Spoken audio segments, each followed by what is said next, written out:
आज हम लोग जानेंगे हिस्ट्री ऑफ मैंडल और the story of Mendel and his struggle. Mendel की कहानी और उनका संघर्ष। ये बात 19वीं सदी की है, जब यूरोप के एक पादरी ने एक अद्भुत खोज कर डाली। यह खोज अपनी समय से इतनी आगे की है कि प्रकाशित होने के लगभग 36 साल बाद जिसने भी इसे पढ़ा, किसी को भी इसके महत्व का एहसास नहीं हुआ। अगर किसी घर में अगर किसी बच्चे का जन्म होता है तो लोग उसमें उसके माँ बाप, दादा दादी तथा उसके करीबी रिश्तेदारों की झलक तलाशते हैं। और ये वास्तविकता भी है कि बच्चों में अपने पूर्वजों की झलक होती है। इसके पीछे रहस्य क्या है?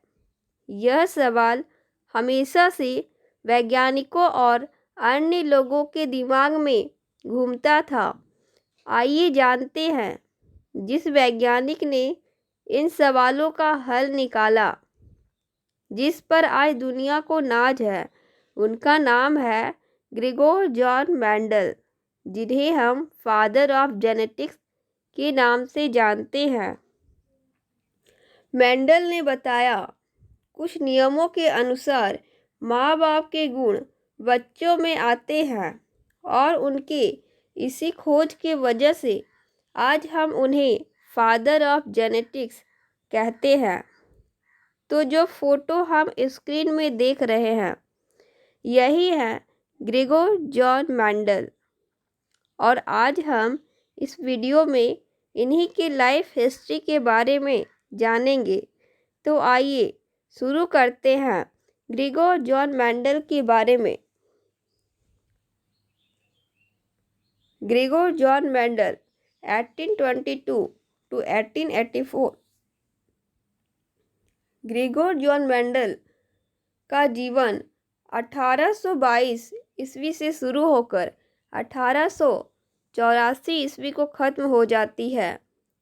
मेंडल का जन्म 22 जुलाई 1822 को ऑस्ट्रिया के एक गरीब किसान के घर में हुआ और इनकी मृत्यु 6 जनवरी 1884 में हुई। बचपन में उनका नाम सिर्फ जॉन मेंडल था। ग्रेगोर की उपाधि उन्हें चर्च ज्वाइन करने के बाद में मिली। मेंडल को अपने पिता के साथ खेतों पे पेड़ पौधों की देखभाल करने में बहुत आनंद मिलता था। बचपन से ही वे अपने पिता से कई प्रकार के प्रश्न पूछा करते थे, जैसे फूलों के रंग का अलग अलग होना। वे अपने पिता से पूछते थे, फूलों के रंग का कलर अलग अलग क्यों होता है? बीज का आकार अलग अलग क्यों होता है? एक ही फसल के कुछ पौधे छोटे और कुछ पौधे बड़े क्यों होते हैं? लेकिन उनके पिता के पास मेंडल के इन प्रश्नों का कोई उत्तर नहीं होता था। ऐसा नहीं था कि ये प्रश्न सिर्फ मेंडल के दिमाग में ही थे। बहुत सारे वैज्ञानिक भी इन्हीं प्रश्नों के हल ढूंढ रहे थे, परंतु किसी को सफलता नहीं मिल रही थी। मेंडल के पिता उन्हें अच्छी शिक्षा देना चाहते थे। गरीब होने के बावजूद मेंडल के पिता ने मेंडल को 4 वर्ष कॉलेज में पढ़ाया और उनकी ग्रेजुएशन पूरी करवाई। परिवार की गरीबी के चलते मेंडल ने नौकरी ढूंढना शुरू कर दिया था। जब वे 21 वर्ष के हुए तब उन्हें एक चर्च में काम मिल गया। यहाँ सेंट ग्रेगरी के सम्मान में उन्हें ग्रेगर शब्द दिया गया। इन्होंने अपने नाम के आगे जोड़ लिया और तब से इनका नाम ग्रेगोर जॉन मेंडल पड़ गया और लोग इन्हें ग्रेगोर जॉन मेंडल के नाम से जानने लगे।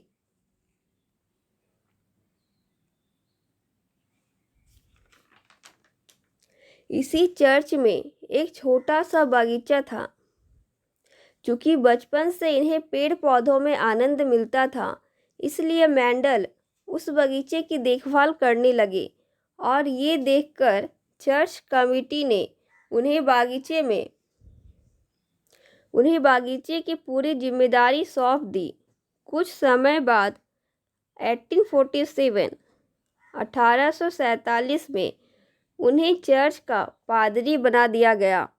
मेंडल की विज्ञान में रुचि थी। ये देखकर चर्च कमेटी ने 2 वर्ष के लिए विनिया यूनिवर्सिटी में अपने खर्च पर पोस्ट ग्रेजुएशन कंप्लीट करने के लिए मेंडल को भेज दिया। यहाँ मेंडल 1851 टू 1853 1851 से 1853 ईस्वी तक मैथमेटिक्स और साइंस की पढ़ाई की। विनिया यूनिवर्सिटी से पढ़ाई पूरी करने के बाद इनकी रुचि साइंस में और अधिक बढ़ गई और जो प्रश्न उनके दिमाग में बार बार बचपन से घूम रही थी, उनका उत्तर जानने की उत्सुकता और अधिक बढ़ गई। इसी रुचि के चलते उन्होंने 1853 में विनिया की जूलॉजिकल और बॉटनिकल सोसाइटी को ज्वाइन कर लिया। इस सोसाइटी में तब के जाने माने वैज्ञानिक अपनी खोज को रखते थे और यह सोसाइटी उनकी खोज को अपनी किताबों में छपवा कर दुनिया को बताती थी। इस सोसाइटी में उन्हें मटर के पौधों पर विवल नाम के कीड़े के वजह से होने वाली नुकसान पर अध्ययन करने का मौका दिया गया। बस यहीं से उनकी रुचि मटर के शोध में कार्य करने पर मतलब रिसर्च करने पर आ गई। यहाँ पर उन्होंने मटर के पौधों में कई प्रकार की भिन्नता देखी, जैसे कि कुछ मटर के चिकने पौधे हैं, जैसे कि कुछ मटर चिकने और कुछ जो हैं झुर्रीदार क्यों हैं। कुछ मटर के पौधों में सफ़ेद रंग के फूल तो कुछ में गुलाबी रंग के फूल क्यों आते हैं। इस प्रकार के 7 कैरेक्टर्स मेंडल ने मटर के पौधों में देखे, जो एक दूसरे से पूरी तरह से भिन्न थे और यहीं से मेंडल ने निर्णय लिया कि इन प्रश्नों का हल वे स्वयं खुद ही निकालेंगे और उन्होंने एक शोध कार्य शुरू करने का निर्णय लिया। अपने चर्च के उस छोटे से बागीचे में उन्होंने मटर के पौधों के साथ उन 7 प्रकार के कैरेक्टर्स पर अपना शोध कार्य करने का निश्चय किया। मेंडल का ऐतिहासिक प्रयोग 7 साल तक यानी 1857 से 1864 तक चला। कुछ किताबों में आपको 1856 से 1863 भी मिल जाएंगे। अपने इस प्रयोग में मेंडल ने 32 वैरायटी यूरोप की अलग अलग जगह से खरीद कर लाए। 1857 में उन्होंने इन वैरायटी के ऊपर प्यूरिफिकेशन एक्सपेरिमेंट किया, क्योंकि वे सिर्फ होमोजाइगस वैरायटी पर ही अपना प्रयोग करना चाहते थे। इस प्यूरिफिकेशन एक्सपेरिमेंट्स में उन्हें 32 वैरायटी में उन्हें सिर्फ 22 वैरायटी ही मटर के मिले जो होमोजाइगस थे। उन्हें बस 22 होमोजाइगस मटर की वैरायटी प्राप्त हुई और सिर्फ इस प्यूरिफिकेशन एक्सपेरिमेंट में ही उन्हें 3 साल का समय लग गया और इन्हीं 22 वैरायटी पर उन्होंने अपना आगे का प्रयोग शुरू किया। अब देखते हैं आगे। मेंडल ने लगभग 10,000 प्लांट्स पर निरीक्षण किया और बारीकी से उन पर अपना शोध कार्य किया। उन्होंने बारीकी से रिसर्च किया उन मटर के पौधों पर और अंत में उन्हें अपने प्रश्नों का हल मिल ही गया। उनकी खुशी का कोई ठिकाना ही नहीं था। वे अपने इस खोज को दुनिया को बताना चाहते थे। उन्होंने 1964 में ही अपने शहर के वैज्ञानिकों की एक सभा बुलाई और अपनी खोज को उनके सामने रखा। पर मेंडल ने ये महसूस किया कि कोई उनकी इस खोज को समझ नहीं पा रहा है। उन वैज्ञानिकों की तरफ से बेमन बजाई गई तालियों ने उन्हें विचलित कर दिया। इसके बाद उन्होंने अपनी शोध को कागजों पर लिखकर उसे एक शीर्षक दिया और वह शीर्षक था एक्सपेरिमेंट ऑन प्लांट हाइब्रिडाइजेशन, जो कि मेंडल ने ये शोध पत्र जर्मन भाषा में लिखा था। तब यह शीर्षक जर्मन भाषा में ही था और जर्मन भाषा में इसे कहते हैं बर्शोफर फ्लैजिन हाइब्रिडाइजेशन। इंग्लिश भाषा में इसे बाद में ट्रांसलेट किया गया और इंग्लिश में इसे कहते हैं एक्सपेरिमेंट ऑन प्लांट हाइब्रिडाइजेशन। और उन्होंने अपने इस शोध पत्र को ब्रुन्स शहर की नेचुरल हिस्ट्री सोसाइटी में 8 फरवरी और 8 मार्च 1865 को होने वाली सभा में पेश किया। पर यहाँ पर भी उन्हें सिर्फ बेमन तालियां ही मिली। किसी ने उनकी इस खोज की तारीफ नहीं की। 1866 में नेचुरल हिस्ट्री सोसाइटी ने अपनी किताब के वॉल्यूम 4 में उनकी इस शोध पत्र को प्रकाशित किया, परंतु उनका यह शोध पत्र किताबों में धूल खाने लगा। किसी का भी ध्यान उस पर नहीं गया और जिस किसी का ध्यान उस पर गया भी तो उसको यह शोध समझ ही नहीं आया। तो अब बात आती है 1866 ईस्वी के बाद की। क्या हुआ? मेंडल ने अपनी शोध का क्या किया? लोगों को ये शोध कैसे समझ में आई? कब मेंडल को उनके इस महत्व का पता चला? आइए जानते हैं। बहुत ही प्रसिद्ध वैज्ञानिक और मेंडल के समकालीन चार्ल्स डार्विन को मेंडल की इस खोज का महत्व समझ में आ गया था। आप सभी ने चार्ल्स डार्विन का नाम तो सुना ही होगा। उस समय चार्ल्स डार्विन की खोज बहुत ही महत्वपूर्ण हुआ करती थी और आज भी है। चार्ल्स डार्विन समझ गए थे कि मेंडल ने ये खोज करके विज्ञान की दुनिया का एक इतिहास रच दिया है। चार्ल्स डार्विन को डर था कि कहीं उनका इम्पोर्टेंस लोगों के बीच कम ना हो जाए। तो चार्ल्स डार्विन ने मेंडल को मटर के पौधों पर किए गए प्रयोग को हॉकवीड, फ्रेंच बीन और हनी बी पर करने को कहा। मेंडल ने चार्ल्स डार्विन की बात मानकर हॉकवीड, फ्रेंच बीन और हनी बी पर शोध कार्य मतलब रिसर्च काम को प्रारंभ किया, शुरू कर दिया। मेंडल ने हॉकवीड की 26 वैरायटी पर अपना शोध कार्य किया, परंतु रिजल्ट उन्हें मटर के पौधों पर मिली, वही रिजल्ट उन्हें हॉकवीड में नहीं मिला।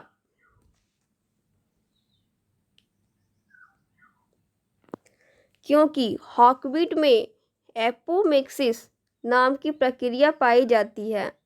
एपोमेक्सिस एक प्रकार का एसेक्सुअल रिप्रोडक्शन होता है, जबकि मेंडल का प्रयोग सिर्फ सेक्सुअल रिप्रोडक्शन होने पर ही लागू होता है। ठीक उसी तरह हनी बी में भी पार्थेनोजेनेसिस पाई जाती है, जहाँ बिना फर्टिलाइजेशन के अनफर्टिलाइज्ड एग्स ड्रोन बन जाता है, मेल हनी बी बन जाता है। हनी बी में भी मेंडल का प्रयोग फेल हो गया। शायद डार्विन ये बात जानते थे कि हॉकवीड और हनी बी में मेंडल का प्रयोग सफल नहीं होगा। मेंडल की इस असफलता से उन्हें बहुत निराशा हुई।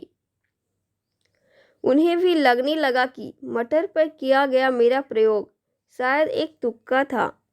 उसके बाद मेंडल चर्च के कामकाज में और अधिक व्यस्त हो गए और शोध कार्य पर उनका ध्यान नहीं गया और देखते ही देखते 6 जनवरी 1884 में मात्र 62 साल की उम्र में किडनी में प्रॉब्लम होने की वजह से उनकी मृत्यु हो गई और एक महान वैज्ञानिक का अंत हो गया।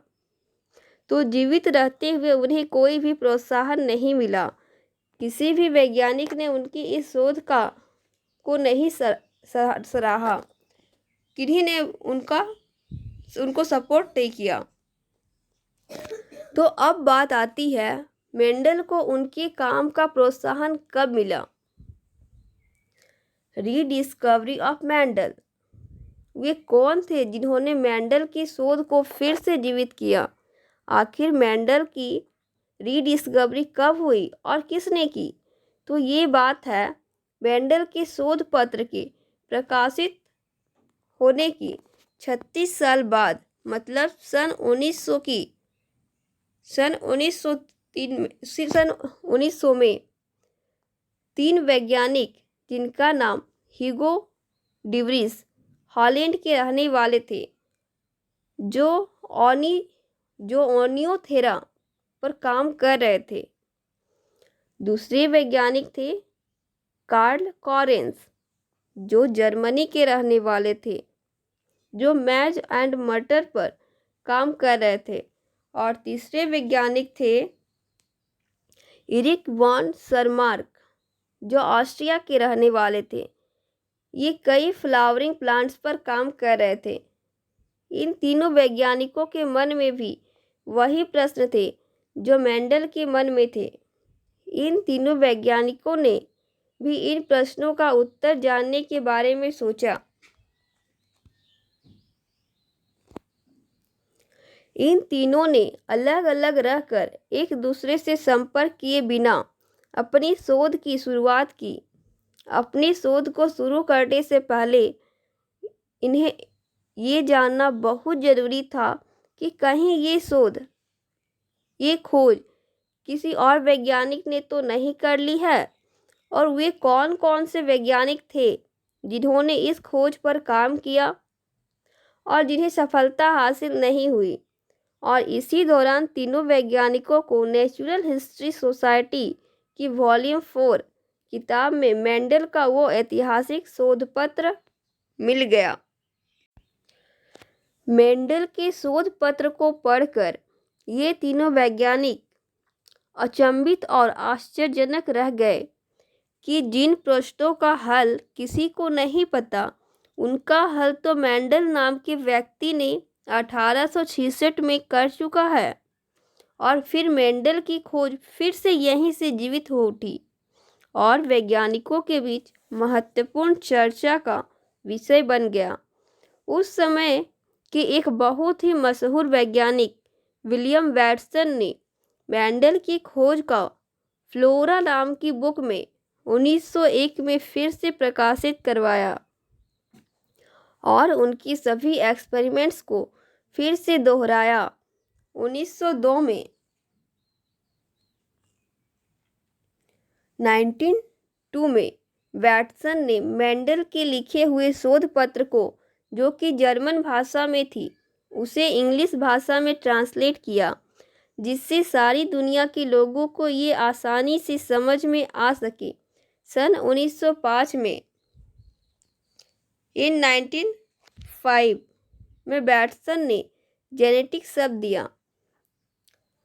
आइए जानते हैं, जेनेटिक की नींव तो मेंडल ने 1866 में ही रख दी थी, परंतु जेनेटिक का जन्म 1900 में हुआ और उसका नामकरण 1905 में वैटसन के द्वारा किया गया।